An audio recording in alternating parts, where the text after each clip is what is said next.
డబ్బు పెట్టి ఇంత ప్రాబ్లం ఉన్న ప్రాపర్టీ కొంటున్నాడంటే బహుశా ఈయన మెంటల్ అయ్యా. ఎవడయ్యా వీడు? బాబు వీడిని ఖాళీ చేయించారంటే రేపు నేను కొనబోయే ఆ పెద్ద ఇంట్లో మీ ఫోటో పెద్ద ఆయిల్ పెయింట్ చేసి పెట్టుకుంటాను. నాకు వీడి పేడ విరగడైపోతే చాలు. నేను కూడా నవ్వుగలం, నువ్వు కూడా నవ్వు.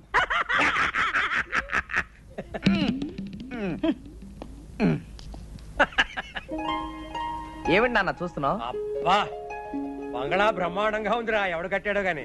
తాపీ మేస్త్రి ఎవడైతే ఏం గాని. ఇదిగో పానకాల స్వామి ఇల్లు కొనడానికి ఇచ్చిన అడ్వాన్స్ ₹1,00,00,000. ఈ డబ్బు తీసుకెళ్లి మన ఇల్లు కొని. చూసావరా, లక్ష్మి చెంచలమని చేతులు మారుతూ ఇక్కడిక్కడే తిరుగుతోందన్నమాట. నాన్న రేపు పానకాల స్వామి రిజిస్ట్రార్ ఆఫీస్కి వస్తాడు. బాగా ఆలస్యం చేసి రిజిస్ట్రార్ వెళ్ళిపోయిన తర్వాత రావాలి, మర్చిపోకు. ఎందుకురా, మన రిజిస్ట్రేషన్ అయిపోతుంది, వాడి రిజిస్ట్రేషన్ కాకూడదు, అంతే కదా. నాకు వదిలే.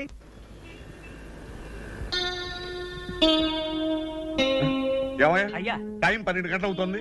10 గంటలకు వస్తానన్న మనిషి 12 గంటల వరకు రాకపోతే ఎలాగయ్యా? ఇంటి నుండి 10ంటికి బయలుదేరారంటండి. బాబు నాకు డౌట్ అండి, దారిలో ఏదైనా యాక్సిడెంట్ అయిందేమో పోలీస్ స్టేషన్ లో ఎంక్వైరీ చేసి వస్తాను. శుభం అంటూ మంచి కార్యానికి వస్తే అశుభం మలుగుతావు. దరిద్రం మాటలు నువ్వు.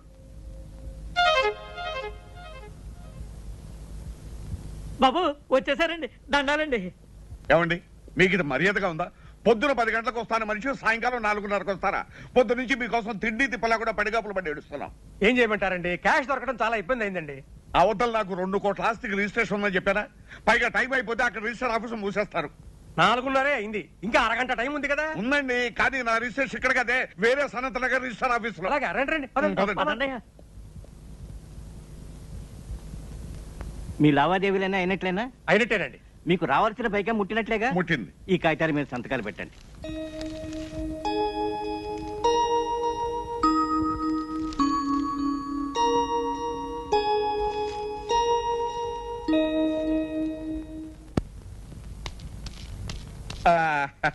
వచ్చేసామండి. ఏం పానకాల గారు ఇంత ఆలస్యం చేసి?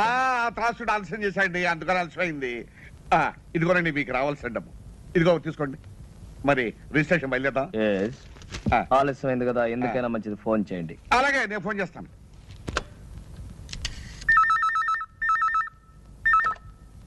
హలో, రిజిస్టార్ ఆఫీసా? నేను పానకాల స్వామి మాట్లాడుతున్నాను. ఒక్కసారి రిజిస్టార్ గారిని మాట్లాడమనండి. రిజిస్ట్రార్ గారా? లేరండి, ఇవాళ రిజిస్ట్రేషన్ లేదని మీ వాళ్ళు ఎవరో ఫోన్ చేస్తే వరంగల్ వెళ్ళారు. రేపు ప్రొద్దుటే వస్తారు. చంపా కదటయ్యా. ఏమైంది? ఏం చెప్పంటారండి, ఇవాళ రిజిస్ట్రేషన్ లేదనుకుని రిజిస్టార్ గారు వరంగల్ వెళ్ళారట. మీకు అభ్యంతరం లేకపోతే రేపు పెట్టుకుందాం. అయ్యో కుదరదండి, అయ్యగారు రాత్రి 9 గంటలకు సింగపూర్ వెళ్తున్నారండి. ఒక్కరోజే కదండి. Impossible, but no problem. Documents అన్ని ఇప్పుడు సంతకం పెట్టేస్తాను. ప్యాలెస్ మీకు హ్యాండ్ ఓవర్ చేయమని చెప్తాను. నెక్స్ట్ మండే వచ్చినప్పుడు రిజిస్ట్రేషన్. అలాగే అలాగే అలాగే. నెక్స్ట్ మండే మాత్రం తప్పకుండా రావాలి. డెఫినెట్లీ. ఇలా కాగితాలే.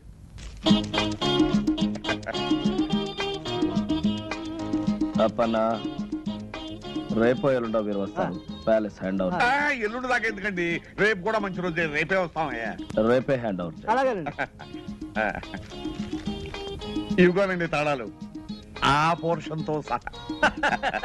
You don't worry. చూడండి, మా అబ్బాయి ఇక్కడే ఉన్నాడు. మా ఫ్యామిలీ అంతా వచ్చిన తర్వాత ఓ రోజు మీరు మా ఇంటికి డిన్నర్ కి రావాలి. అలాగేనండి, తప్పకుండా వస్తాం. మరి వెళ్తాం. వెళ్ళి వద్దురు గాని. రండి పదండి. రై సామానం తెచ్చిచ్చారా? రండి రండి, ఎక్కమ్మా ఎక్కు.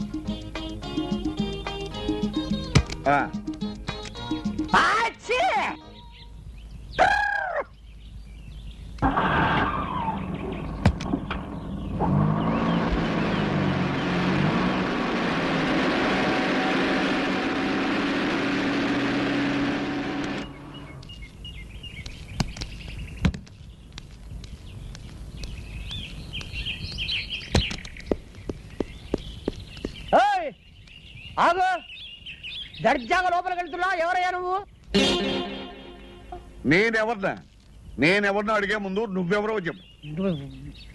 నేను ఎవరా? నేను ఈ బంగ్లా ఓనర్ని. నువ్వు ఈ బంగ్లా ఓనర్వా? నీకేమైనా పిచ్చెక్కిందేమిటయ్యా? నేను 2 కోట్లకి ఈ బంగ్లా కొన్నాను, ఇవాళ హ్యాండ్ ఓవర్ చేసుకోవడానికి వస్తున్నాను. 2 కోట్లకు కొన్నావా? అవును. ఈ బంగ్లా నేను అమ్మలేదే. నువ్వెవడవయ్యా అమ్మటానికి? వాచ్మ్యాన్ ఎడారా? నువ్వు పిలిస్తే రాడు. ఏ అప్పన్నా ఎలా రా? రైట్, ఈ బంగ్లానే కొనలేదు. అసలు మీరెవరండి? పోరిని దుంప దగ్గ, ఆ రోజు ఈ ఇల్లు కొన్నప్పుడు నీకు 100 రూపాయలు టిప్పు కూడా ఇచ్చాను కదరా. 15 సంవత్సరాల నుంచి నా దగ్గర నమ్మకంగా పనిచేస్తున్నారు. వాళ్ళకి టిప్పు గిప్పు తీసుకునే అలవాటు లేదు. చెరో క్యాఫే తీసుకోమని 100 రూపాయలు ఇచ్చాను. మీకైనా పిచ్చ కింద మెంటల్ హాస్పిటల్ చేర్పిస్తా. ఏమనుకున్నావు? రైట్, అసలు ఈయన ఎవరో అదన్నా చెప్పాడవరా? ఈ ఇంటి ఓనర్ గారు. మరి ఆయన ఎవరు? హలో పెరుమాళ్ గారు, నమస్కారం. Sorry for the delay. It's okay. అరే పానకాల్ గారా, నమస్కారం. మీరు ఇక్కడ ఉన్నారు? నమస్కారం లాయర్ గారు. 2 కోట్లు పెట్టి నేను ఇల్లు కొని హ్యాండ్ ఓవర్ చేసుకోవడానికి వస్తే పిచ్చెక్కినట్టు పిచ్చి పిచ్చిగా మాట్లాడుతున్నాడు. ఎవరు ఇతను? ఈయన పెరుమాళ్ గారు అని సింగపూర్ లో పెద్ద బిజినెస్ మ్యాన్. ఈ ఇంటి ఓనర్. ఓ, ఇగో ఇగో ఈ డాక్యుమెంట్స్ ఒకసారి చూడండి. ఈ సంతకం నాదా? నాది కాదు. ఎవరండి ఉపేంద్రనాథ్?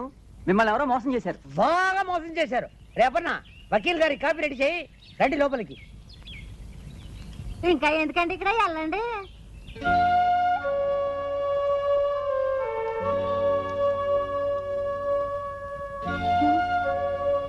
ఏమండి, ఏమిటండి ఇది? పూర్వజన్మలో ఏ పాపం చేసుకున్నాము, ఈ గతి పట్టింది. పూర్వజన్మలో కాదు, ఈ జన్మలోనే ఎవరికో ఏదో అన్యాయం చేసుంటాం. ఇప్పుడు శిక్ష అనుభవిస్తున్నాం.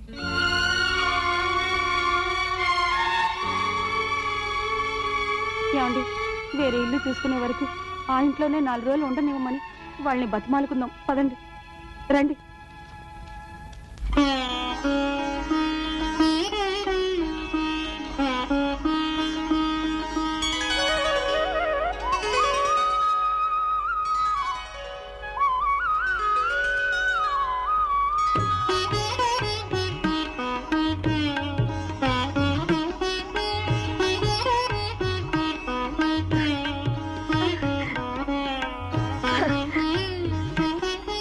అమ్మమ్మా,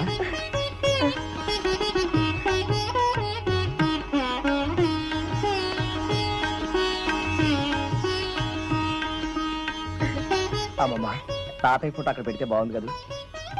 బాబు, అన్నమాట నిలబెట్టు. మీ తాతయ్య ఆత్మకు పరిపూర్ణమైన శాంతిని ప్రసాదించు. మీ తాతయ్య నిన్న ఆలోకం నుంచి ఆశీర్వదిస్తాడు నాయన.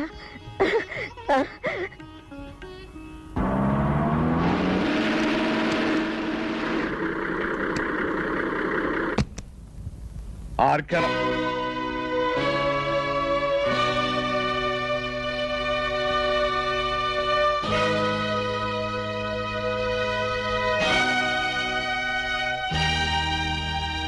ఏమిటలా ఆశ్చర్యపోతున్నావు? నువ్వు ఎవరినైతే మోసం చేసి ఈ ఆస్తి రాయించుకుని ఆయన మరణానికి కారణమయ్యావో ఆ జగన్నాథం గారి భార్య ఎక్కడుంది ఏమిటనా? ఆవిడ మరెవరో కాదు, మా అమ్మమ్మ. మా నాన్న, మా అమ్మ, మా శ్రేయోభిలాషి గురుమూర్తి గారు. ఇంతకాలం ఈ విషయం నీ దగ్గర ఎందుకు దాచానో తెలుసా? నీ వేలుతో నీ కన్నే పొడిచి నీ ఎత్తుకి పై ఎత్తు వేసి నాటకం వాడి మా ఆస్తి నేను దక్కించుకున్నాను, మా అమ్మమ్మకి అప్పగించాను. ఇంకెక్కడ ఒక్క క్షణం కూడా నిలబడే అర్హత నీకు లేదు.